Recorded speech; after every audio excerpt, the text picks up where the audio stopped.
We're going to start with some Division Two previews. And, as the conversation probably will remain, we're going to start talking about Mines. We talked a lot about them last episode. We're going to continue to talk about them, especially if they continue to play at the level that they have. This week, number 2, Colorado Mines at number 6, Angelo State. Angelo State, pretty solid win last week. Road win versus West Alabama, going over there and picking up a pretty convincing W, 38-14 against the Tigers. And looking at that one, I guess some of the bigger takeaways: holding West Alabama to under 200 yards of total offense is really impressive. So their defense, definitely a big part of that. The Rams only allowed 130 passing yards per game last year. That number is astounding, especially when you talk about the matchup this week against Matoka, McLeod, that talented receiving room, and what Mines has been able to do offensively, a very potent passing attack. That's going to be, I think, the matchup that will determine how that game really goes. But for me, what I'm really excited to see is that Mines, we talked with Tony last week a lot about their front seven and the physicality that they brought to that Grand Valley game, shutting down the rushing attack and being able to just disrupt Grand Valley's offense. I think people maybe like us always like to focus on the flashy, potent passing attack, that air raid kind of style that Mines has. But, compared to the GLIAC, whereas we're known for a little more of a downhill, gritty style with teams like Ferris and Grand Valley. But maybe they should let that, and they probably do. They want it to become more of their identity. They proved it last week against a strong GLIAC opponent in Grand Valley. And I think that physicality is going to become a lot more part of their identity.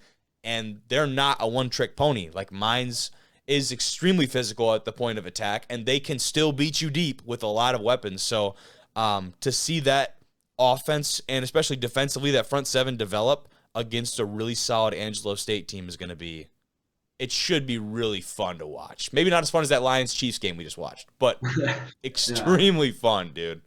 Yeah, definitely. Moving on, though, I just wanted to put a couple cliff notes kind of on each of these D2 games as we move forward. Another one I'm really excited about, CSU Pueblo, big win for them under Coach Vigil over Midwestern State. They go to Grand Valley. So now Grand Valley back-to-back Colorado schools here in back-to-back weeks. Grand Valley now at number 4. And all these rankings that I'll talk about and that we'll talk about are from the D2football.com and D3football.com lists, respectively. But let's look at these next 3 games for Pueblo before we talk about the Grand Valley one in general. At GVSU, home versus Western Colorado, who's probably the third best team in that conference in the RMAC, and then home versus Mines. So a freaking gauntlet the next 3 weeks for the Thunderwolves. They had a great one in week 1, but this stretch is going to be a tall task, especially for the new head coach. Now, when you're a new head coach and you have this type of task in front of you, I think, disagree or agree with me here, the expectations, and you come at a winning program like CSU Pueblo, so maybe a little bit different, but if you steal 1 or 2 of these games, you have exceeded just about all expectations. In my eyes, I feel like the bar is not like you don't have to go on sweep these next 3 weeks. Like, you go out and steal 1 or 2 of these next games against these high-ranked opponents, that's a success, right? Yeah, absolutely. And, obviously, if you want to be the best, you got to beat the best. So, you're getting this really stiff competition early in the year. You're going to, build an identity. Absolutely. Win or lose. So, yeah. I hear you, man. Now, GVSU, they need to get the rushing attack going this week. We talked about Tariq Reed last week, the rushing attack in general. He was a non-factor. For a guy as talented as he is, and for an offensive line, offensive unit that brings back so much, it was very surprising to see that little production on the ground for the Lakers. But Midwestern State ran for 174 yards for CSU Pueblo. Even though they only scored like 7 or 8 points, they kept turning the ball over, and they couldn't finish drives at all in that game. For GV, I think they're going to have a lot of opportunities to get things going on the ground, and they're going to need to, because the run game is going to open up the passing opportunities. The back end in Pueblo's defensive secondary is stacked across the board. We got a couple preseason All-Americans, all-conference type players in that back end, guys like Daniel Boone and and those type of guys that we talked about with Tony on the show last episode. But if they can get that run game going early, it's obviously that's going to open up all kinds of opportunities for them through the air with Cade Peterson and that passing attack. So for me, I would expect for GV to go heavy into the run early on, because that needs to be part of their identity. They weren't able to do that last week. So I feel like, as a coaching staff and as a unit, they want to come out there and establish themselves right out the gate, I'd assume. Yeah, you're 100% right. That's 100. When you have a running back like Tariq Reed too, it's like you gotta give that guy the ball. So Yeah, and he's definitely gonna get his touches. Dark mode in Lubbers, that'll be electric. It's supposed to be like a blackout. It got posted on like the Uni Swag Twitter account, was pretty cool. So we've seen that. We've seen what that place looks like when they fill it up. The home opener against a nationally ranked opponent, Dark Knight, whatever the hell they call it, the place is gonna be ridiculous. Yeah, I want to say they can fit like 17,000 people in there, something like that. Yeah. And whatever the number that they can supposedly fit, add whatever, you know what I mean? Add whatever onto it, especially for like an Anchor Bone or something later in the year. But we'll keep running through. Number 1, Ferris State, at number 19, Ashland. Biggest improvement offensively, you'll hear a lot of people say it, comes from week 1 to week 2. For Ferris, they started super slow last week versus a very lowly ranked or not ranked Mercyhurst team. They ended up picking up in the second half, played like the Ferris that we think they could play. But I think they're coming out scoring first possession this week, getting out on top of it, and just putting together a really gruesome drive. Ashland had less than 200 yards of total offense last week. Really struggling offensively.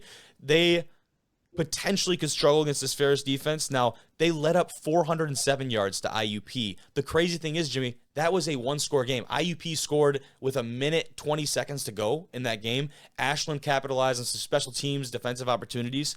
Their offense was not getting it done, but they found a way to be in that game. So that makes me feel optimistic about Ashland, where they're as a unit and as their identity. But they had a solid opening drive last week. Their other touchdown came after a blocked punt. So the wild stat here for me is that Mercyhurst actually had 89 offensive plays compared to Ferris's 57. Is like that makes no sense at all. I don't get it. Like, that's sustaining drives against what we assume is going to be a really great defense as this season continues to unfold. Now, Mercyhurst also able to throw for 307 against the Ferris secondary. Another stat that was surprising. So not a great start. Did hold them to 57 rushing yards. So that was a stopping point for the Bulldog defense. So I think Ferris State has been getting ripped all weekend, if I know anything about Coach Anise and that staff, and they're going to come out with a fire lit under their ass on Saturday. So that'll be a pretty fun one, man. I think, and again, you have a nationally ranked opponent. Ferris is going to rise to the occasion and show out. I think it's what they do. Yep, you're 100% right. Yep, and then we've got Bowie State at Davenport. Great measuring stick for Davenport. Really the only note I had here, because they had their way with Thomas Moore in week 1, the newest addition to the GMAC coming out of NAIA. Jackson Whitaker had a fucking week. Preston Smith, our guy, the wide receiver, one of our D1R athletes, had 2 tuds in his first game back since the season-ending injury last year, so that was great to see him. Their passing attack was super proficient. Defense looked really good, especially early on. They got out early. It's like a 21-0 lead. Bowie State, though, coming off a win over FCS Delaware State, so they're gonna definitely pose a challenge to Davenport, who is nationally ranked right now in the top 25. So I'm very interested to see, like I said, a better measuring stick, for where the Panthers are at as opposed to just week 1. And shoot, we'll get a crack at them here soon enough. So we'll be able to see that pretty up close and personal. We've got East Stroudsburg at IUP. Stroudsburg offense, they exploded last week. Jim Pace University to pick up the win. 62-9 was a pretty wild one. 28 of those points coming in the fourth quarter. Defense forced 4 fumbles to stay on top. And I talked about IUP a little bit earlier because they played Ashland last week. And as much as IUP dominated the box score and the stats in that one, like I said, they barely escaped that win. They scored with 1 minute and 20 seconds left to escape Ashland. I keep using that word, escape. But they need to be more efficient early, finish drives with points, and I think they will. We had Karst Hunter on here a few weeks ago. That's the transfer from Colorado Mesa, who's at the helm for the Red Crimson Hawks or something like that. So that'll be definitely one to watch. East Stroudsburg's defense is going to be really stout. So excited to see that matchup. Other 2 ones I had highlighted was number 18 West Georgia at Texas A&M Kingsville, and then South Dakota Mines at Truman State. I think both those have potential to be very even matched contests. So those, for me, could go either way. I know West Georgia nationally ranked right now, but that Texas A&M Kingsville team is going to be stingy, especially on the back end. So excited to see how those pan out, man. But that was the blurb. That was all the D2 stuff. I don't know if you had anything you wanted to touch on with that. No, yeah, you covered a lot of the pretty marquee matchups of the week, I would say. I expect nothing less out of you, Kobe. That was pretty quality work there. Thank you, sir. But why don't you get us going here on what do we got going on Division III wise?